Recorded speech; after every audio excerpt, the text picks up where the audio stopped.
Welcome to Dental Business RX. Practice success in 30 minutes or less. Thank you for calling ABC Dental. Welcome to this week's episode. This is the 100th episode of Dental Business RX. Kind of shocked me. Time does fly.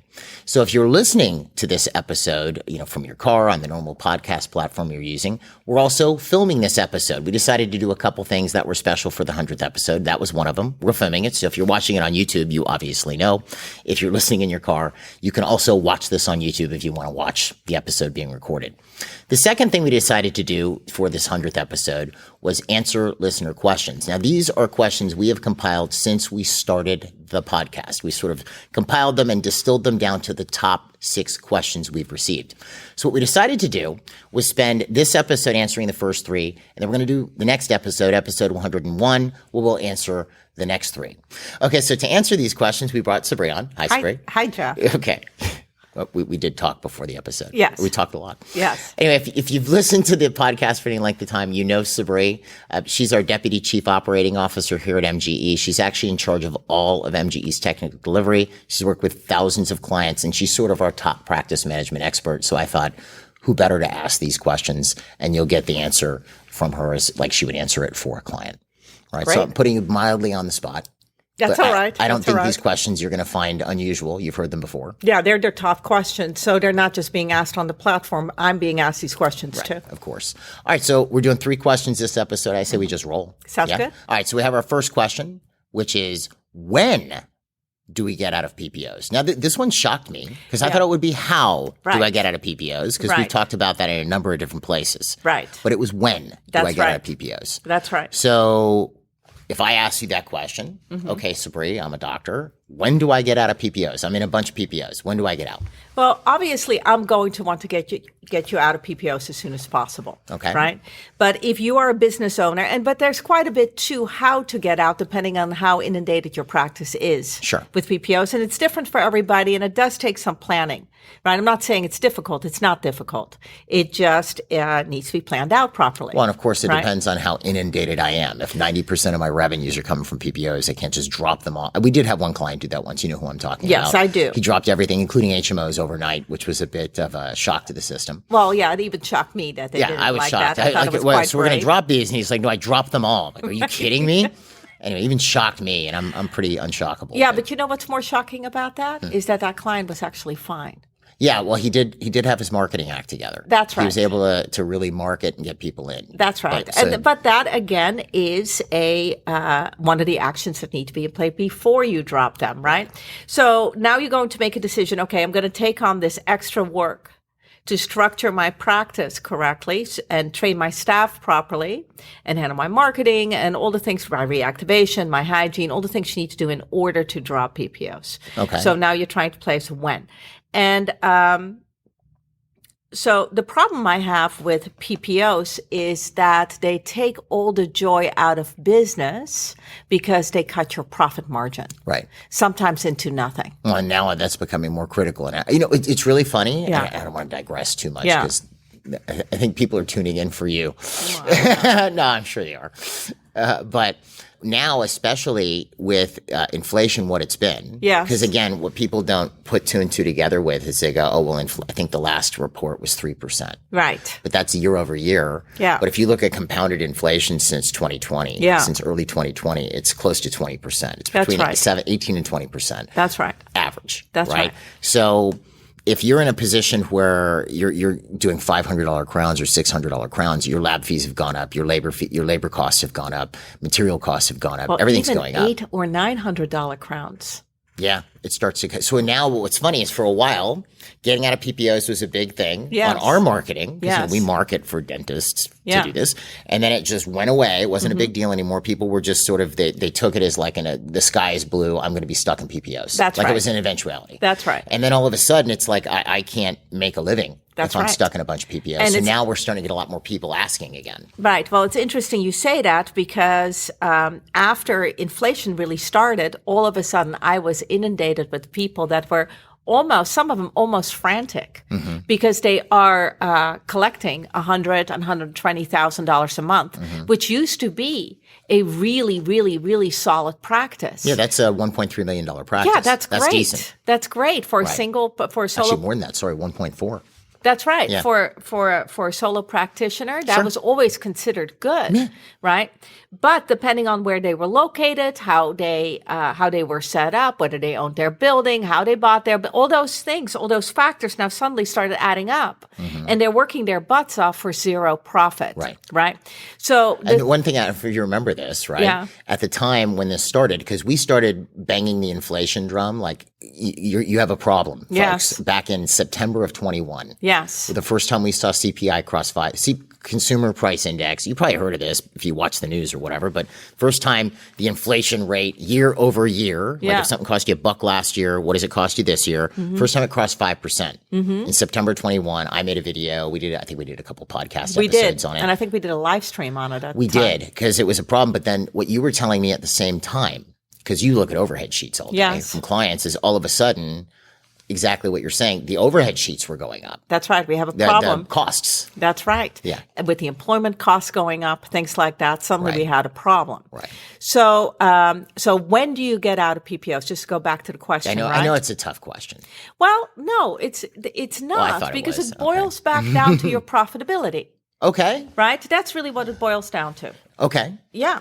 So if you look at, I've seen practices, and I still see practices that have 65% overhead still, for whatever reason. They just negotiated everything well. Maybe they're in an area where they can keep their employment costs lower, right? They're just their overhead's under control. Their rent isn't under control, or their mortgage isn't out of control. And they don't have to spend a lot of money on marketing. Right. So they have that buffer. And now, can I ask you, I know I'm asking a lot of follow-ups, and I don't want to cut you off, but are those practices normally located in an urban or a rural area? Rural. So it's not like you're in the big city. No. Those guys need to get out. So if I'm in the middle of nowhere. Or on the outskirts of a big city. It doesn't necessarily have to be in nowhere, but if you're in like a bedroom community where you can keep your costs controlled. Got it. Better. Right? I still see practices that have quite a large profit margin, and it's rarer and rarer, but I do still see it. And those practices, do they need to get out of PPO now? No, they don't. Okay. And some of them don't even want to. Right? But I guess what I would say to that, right, is I'm not getting out now, but I personally would see the writing on the wall. Yes, I would too. And I would personally have the viewpoint that why on earth would I cut my profit margin like that, even though it's still good, right? And be controlled by insurance companies who control my fees, right? I would never put up with that.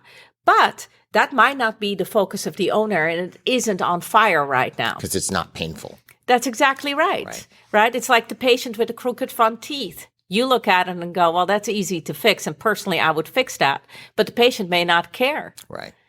And so it's one of those. I see. So, but when do you need to get out of PPOs? Well, let's say that practice that now has a 20% profit margin instead of a 35% profit margin like they had in the 80s, 90s, whatever, before PPOs really became systemic. Okay, so they were at 35, 40, 50% profit. They were doing great. They could just take on an associate when they felt like it. Okay. Right. And now they're at 20%. Now you need to start crunching the numbers because your profit margin's getting to the point that if I take on associates and start paying those associates, pretty soon I'll be paying those associates more money than you're taking home. I see. And that is going to start creating resentment after a while. Okay, so you would, if someone's, so just to clarify. Yes. Get out of PPOs now would be your first answer. Yes. But if someone's saying, well, I don't know, I'm okay, whatever, it would be like, all right, well, what's your profitability then? That's right.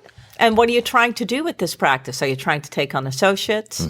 Right? Or do you want to have it run solely by associates and you want to start cutting back your time? Like, what are you trying to do with this business? Or is your profit margin like 15%? What are you waiting for till it's zero? right? So you kind of have to, it's as I said, it's completely dependent upon the profit margin of the practice, which brings up another thing. Very often the owners we work with, and I say we because you see this a lot too, Of course. right? Don't have a good grip on their finances and their overhead. Right. They're depending upon their CPA to tell them what their P&L said. Right. But your P&L is not useful, and neither is it your overhead. It's good for getting loans and for the IRS. That's what it's good for. It's kind of cool to look at quarterly. Yeah. Or yearly, but it's not real-time management of No, finances. absolutely not. It doesn't tell you how much you need to spend. Right. Not just to run the business, but to expand the business. Right. Right. So a lot of owners don't have a good grip on their overhead. So that's the first thing you need to do. Get a good grip on your overhead. Learn how to calculate your overhead properly. Right. That's not something you leave up to your CPA. That's something a business owner needs to know how to do. Correct. Right. And then from there, determine, okay, how long will I be able to sustain this before the profit runs out with increasing inflation? Right. Right. And they're not raising the fees right now, these insurance companies. It's almost I can tell you that right now. Almost like an hourglass that's been flipped over. The sand's running out. Yeah, I just don't think it's a good idea to operate that like at such a low margin for error. Yeah, and you know what? It's funny because there's all kinds of reasons I don't like them. Right? Yes. But and you know me, obviously. Yeah. If you haven't guessed, Sabrina are married. Yeah. But you know me, in that the thing that would bug me the most about being involved in a PPO is that I have an external force controlling what I charge for my services. Exactly. I can't think with that because then I have zero flexibility as a business owner. That's just crazy. Like if someone told me, well, you can charge this for this seminar and that's it. No, I could charge too much to the point where people don't want to pay. Yes. People could charge $6,000 for a crown and people go, I'm not paying $6,000 for a crown. Right. And that's fine. That's the market telling you whether you can charge that or not. Right. But a company mandating what I'm allowed to charge, that's nuts. I'm taking one of the most, that's like the blood flow into your business. Right. Money is sort of like it's the blood. That's right. It's what keeps the place going. It's how you pay your team. That's it's right. how you keep refurbishing things in the business or improving your business.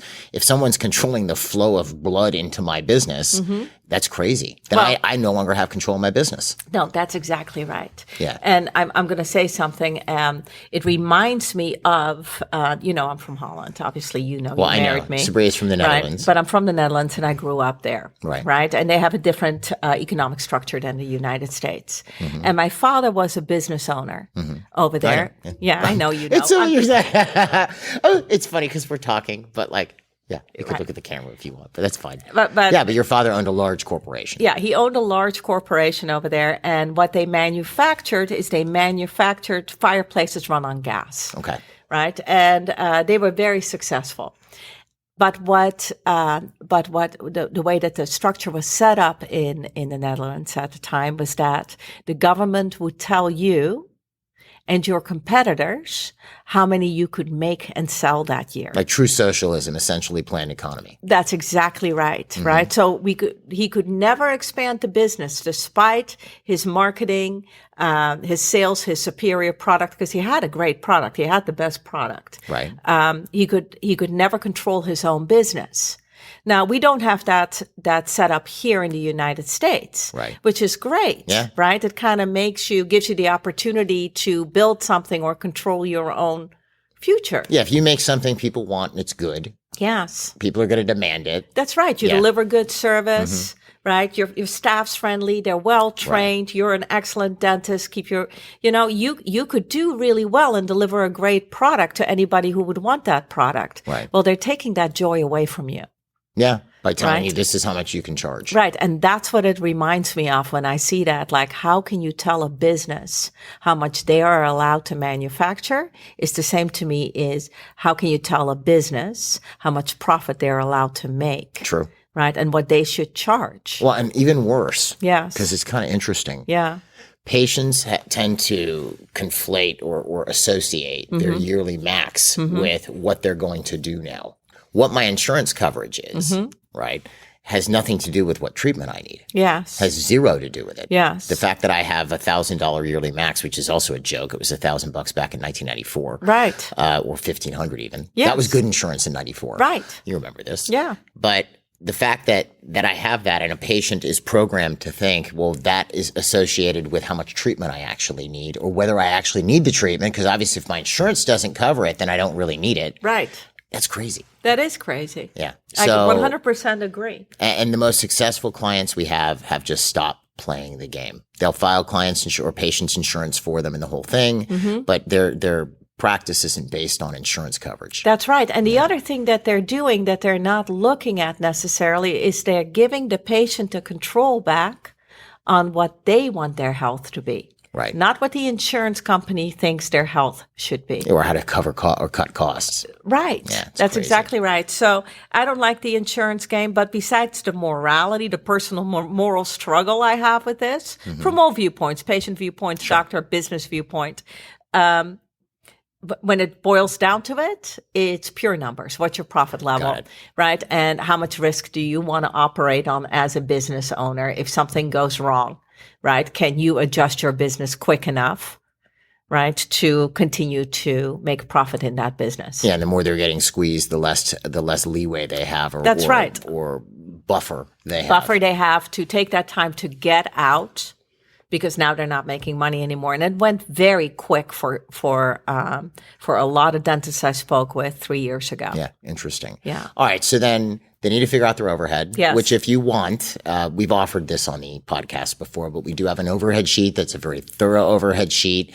We'll put a download link to it on the episode webpage, as well as below. If you're watching this on video, it'll be in the description of the video. We'll have a link to the overhead sheet, as well as we do offer, well, you know about this. I keep telling you, but Yes. you know. Okay, we do offer what's called a fees and plans analysis, where you talk to one of our practice management experts. We'll take a look at your fees and how competitive they are with the rest of your area and whether they should be raised or not. We can tell you straight up, as well as we'll take a look at what plans you're involved in and help you figure out how to get out of those plans. Yeah. I mean, that's kind of important, right? So that's how to get out. The when to get out, Sabri just answered pretty thoroughly, I thought. That's right. Yeah. That's right. So, yeah, all the resources are there. And if you need any help with it, we're always willing to help with it. Perfect. Yeah. All right. Well, I think that was a good answer. Thank you. Well, there you go. All right. So on our second question, and this is a pretty big question. You know, you've seen the questions. ahead of Yes. time. She did see the questions. ahead of Yes, I time. did. I think that would have really been putting her on the spot. Okay. What's the best way to build a good team? Yeah, and it's interesting. You said I looked at questions beforehand, and I did. Yeah. And I looked at that particular question, and my exact thought was like, "Are you kidding?" Yeah, there's going to be. Like in 30 minutes or less. Yeah. Right. How about just do it? Yeah. No. Okay. So, but Try hard. Right. Yeah, okay, good. Okay. So what I finally came down to is, okay, like these are the things you should do. Okay. Right. And then, but I'm not going to get into a great big explanation on how to do these things. But it boils down to this. The first thing is you have to work with people that are competent. Okay. Right? People that fit your practice and that can deliver what you hired them to do. That's a good point. Yes. Because we're seeing when the personnel became short. I remember you telling me this story. I've used this example in multiple seminars where we had that one client, newer client, who hired a scheduler. Yes. Was paying the scheduler top dollar. Yes. Which is $20-something an hour. Yes. For that area, that was top dollar. And that person didn't like to make phone calls. Well, it was funny because she ended up moving her to I think insurance verification or something like that because she didn't like. But she didn't have the skill set for that. No. And yet she was paying her like she did. Right. Yeah. So obviously, when you're hiring somebody, you have to, first of all, know exactly what are you hiring for, right? Not just, I need a front desk. That's way too general. Okay. Right. And I've said this before, but I'm going to say it again. When you're hiring somebody, when you're paying somebody money for anything, you are in essence buying something. Okay. Right. And I've said this before and Sure. we talk about this.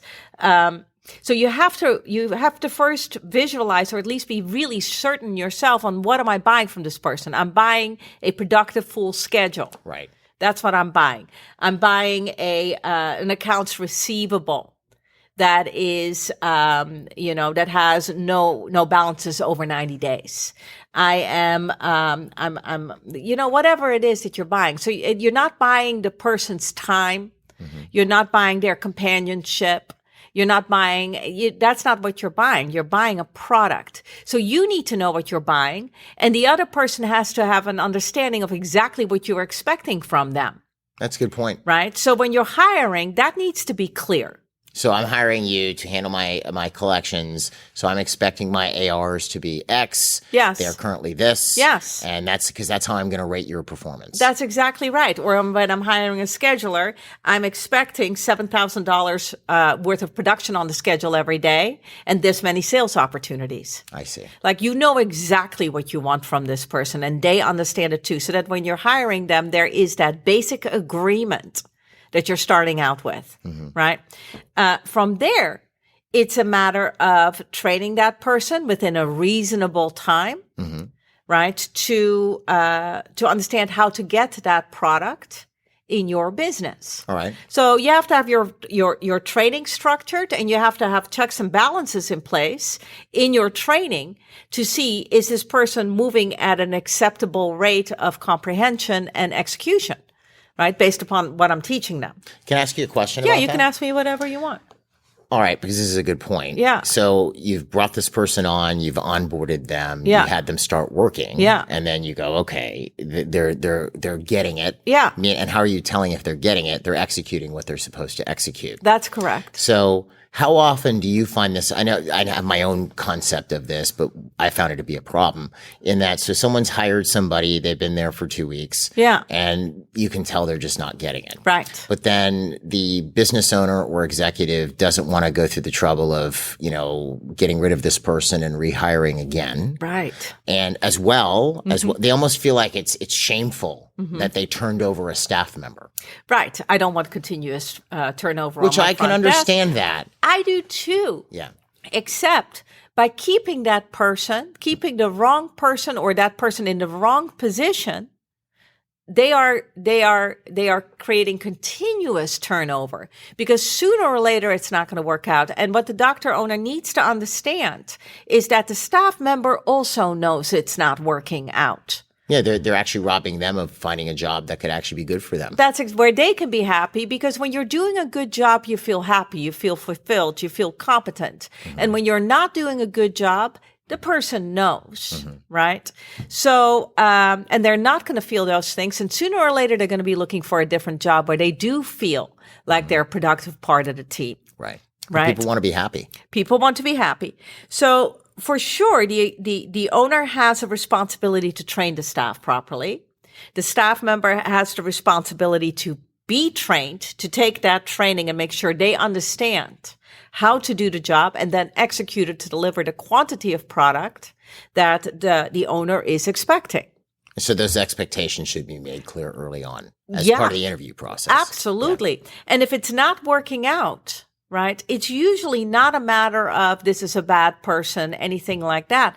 It's just what they needed to know or understand, or the aptitude they needed to have, or the experience they needed to have, whatever it may be, or wasn't there, didn't Maybe fit. even the inclination towards it. Some people some people are good at this and not good at that. Right? Well, I have things I'm good at and I have things I'm terrible at. You know that, right? So, now, I can only say there's things you're good at. I can't say there's anything you're terrible at. You understand that, not right? on camera. Yeah, of course not. Right. You're good at everything. Thank you. Yes. Oh my God. Anyway, so let me get back on track. Okay, fine. Right. So how do you build the correct team? Okay. It starts with making sure you have the right people in place. Don't hold on to people that don't fit. Doesn't matter why they don't fit. It just doesn't fit. Yeah. Right. Make sure that you train them properly, and make sure that you quantify that product statistically so that everybody knows whether they're doing good or bad. Fair enough. Right. From there, don't allow people into your group that are a bad match personality wise. Right. That happens. Sure. So don't do that. So that the team stays tight and there's harmony in the group. Make sure that We do have a question like that. If you remember, question 6 is about that problem there. Right. So you could save that answer a little bit. Okay, good. Yeah. Make sure that the group has a common purpose. All right. Right? That they like make it worthwhile to work there. Got it. Make it important what you're doing so that the person feels fulfilled and Dentistry is great. Yeah, you're really helping people. Yeah, you're really helping people far more than just they have a pretty smile or they don't have pus coming out of their nose, right? It increases their overall longevity. There's quality so of life. It's actually a really cool profession. It is such a cool profession. So let the staff in on how important it is what you're doing. Reward your team when they perform, right? Make it fun and make sure that you create a game where everybody wins. And don't settle. Okay. Right? That ultimately, and don't get lazy about the hiring. Like sometimes you have to interview 20 people before you find the person you know fits. Sure. Right? And I know it's a pain in the butt. And I know nobody likes interviewing that many. And after number 6, you probably hire just about anybody. Sure. Right? But don't do that because you'll just be doing it again. That's true. Yeah? Yeah, to try to save time, you actually cost yourself more time. Oh my God. And so much hardship, not just for yourself, but for the rest of the team as well. Yeah. Understood. Right. I think it's a great answer. Thank you. And what we'll do, Yeah. We have downloads. We don't really have a download for that specific because what you're describing is more having an executive structure, training, Yes. organizational structure, et cetera, which we do teach you here at MGE. Right. Now, and we do have hiring ads that you can download, for different positions in the practice. We'll put that as a download. And if you're watching this, it'll be in the episode description, or we'll have it on the episode webpage if you're listening to this. Yeah? Good. We have our third question, last Yes. question for this episode. We have Yes. 3 more next episode, which is, how do I increase my collections? Okay. So it's interesting because it seems like such a difficult Oh, yeah. answer, but it's actually the simplest one you've asked me so far. Well, because I think a lot of people, and I know what you're going to say, Yes. but I think a lot of people focus on why, collect patient over-the-counter portions better, or give insurance companies a hard time. Right. Things like that, which obviously you need to do those things anyway. Correct. But go ahead. Yeah. So collections is an interesting word, right? Because it's very much a dental specific term. True. In any other business, collections is a dirty word, right? It means I'm running after my money. That's true. Yeah. Collections is not good. Like you get sent to collections. Yeah, right. That's right? true. That's true. In another business, revenue or income. That's exactly right. So they're not actually asking, how do I increase my collections, right? Because Right. nobody wants to increase True. their collections. They're asking, how do I increase my revenue? Yeah. How do I make more money? Correct. Yeah. Like my income. Yeah. Right. And in any business, including a dental business, how you increase your revenue is increase your sales.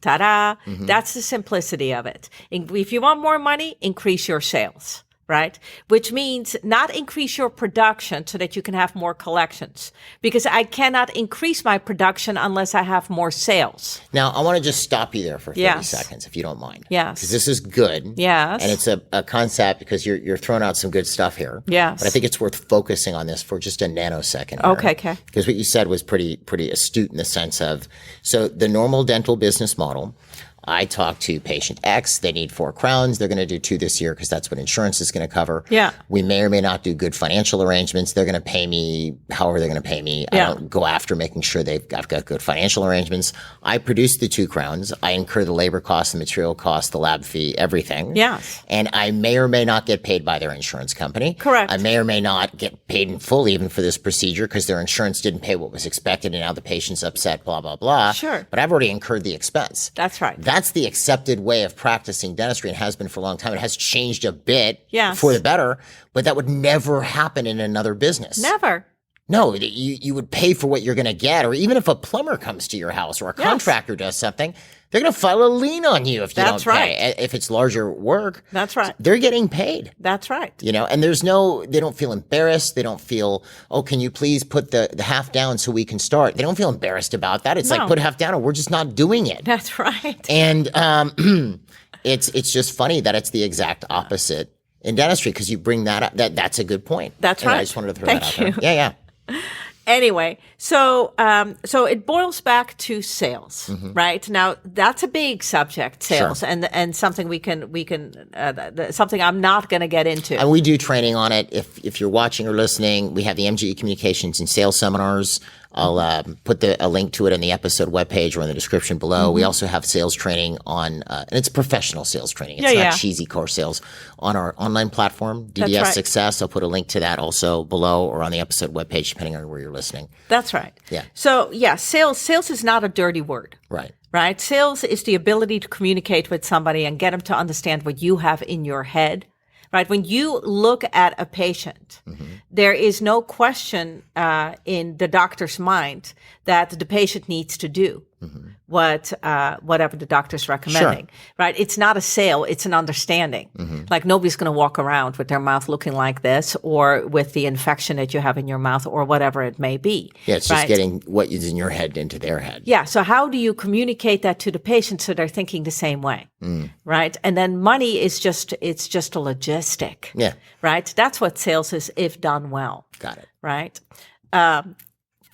How to sell without selling. How to sell without selling. Sorry, I had to say that. I know, but it's really proper sales is really just good communication. Yeah, that's really all it is. And the money's accidental. Well, and I think the reason why, because sales gets a bit of a weird, because everybody thinks like the car sales guy. That's right. You know, everybody thinks of the car salesperson. Yes. But it really isn't like that at all. No. And as a matter of fact, if you're good at selling as a doctor, right, patients will like you more is the truth. You might think that patients are going to hate me if I sell. No, they actually like you more if you're That's good at exactly sales. right, because you're just communicating. You're just talking to your patients. Right. But that really is the kicker. It's that really, I mean, it's a simple answer, but a lot of things that are simple are extremely powerful. That's right. You have to learn to sell better. That's right. But not like a car salesperson. No. So it boils down to three different things, right? It boils down to how do you increase your revenue, not your collections. Right. One, you need to know how to sell. Two, you need to have enough to sell. Yeah, enough people, like things to sell. Yeah, and I'm not talking about new patients. But just you have to have treatment diagnosed, which if they look at their incomplete treatment list, there's probably millions of dollars on it. So that's there. Right. Most practices, but new patients is only for new practices with no patients. But most practices with a decent amount of charts have so much treatment that needs to be done sitting in those charts. Right? It's just a matter of calling these people back in for hygiene or whatever. So that's something to sell, and those people have to present. Yes. Obviously. Yeah. That's right. Make sure they have enough time to diagnose, things like that. And that is the third thing that you need. You need to have a correct organizational pattern. Because if I have enough to sell, right, and I have the ability to sell, right, but I have no time to sell, and nobody's helping me, right, you're still not going to sell anything. And what's so great about those things is you don't have to be good at it. You just have to be a little bit better than you are right now. That's true. In order to make money. That is absolutely true. Because that's why when we do our initial sales training with clients, this is our shameless plug. Yes. But we do it. It's not unusual to see a client come to one of our sales seminars, and then the next month they're up by 20, 30. I mean, the average increase from those is almost 300 the first year. Yes. So, and it's not like they're an expert at it yet. You'll talk to the client, they'll go, I've only implemented maybe 20% of what you told me so far. That's right. That's the lovely thing about it. It's just a little bit better. Sometimes even a little bit more attention on it. Yeah. Like, hey, you need to present this treatment to your patient. Right. Sometimes that's all it takes in order to increase the revenue. Right. It's easy. Yeah. All right. So that was awesome. Thank you. So I'm going to cut us off here because we could literally go on for another hour easily about any of these subjects. That's right. But we're going to end off this episode here. Thank you so much for being on. Yes, of course. It's awesome. And we will be picking up with the next 3 questions in our next episode. Until then, folks, we hope this helped. Yeah. And if you have any questions about MGE, you can find us online at mgeonline.com or call us at 800-640-1140. Folks, have a great week, and we'll actually see them at the next episode. Good. Bye.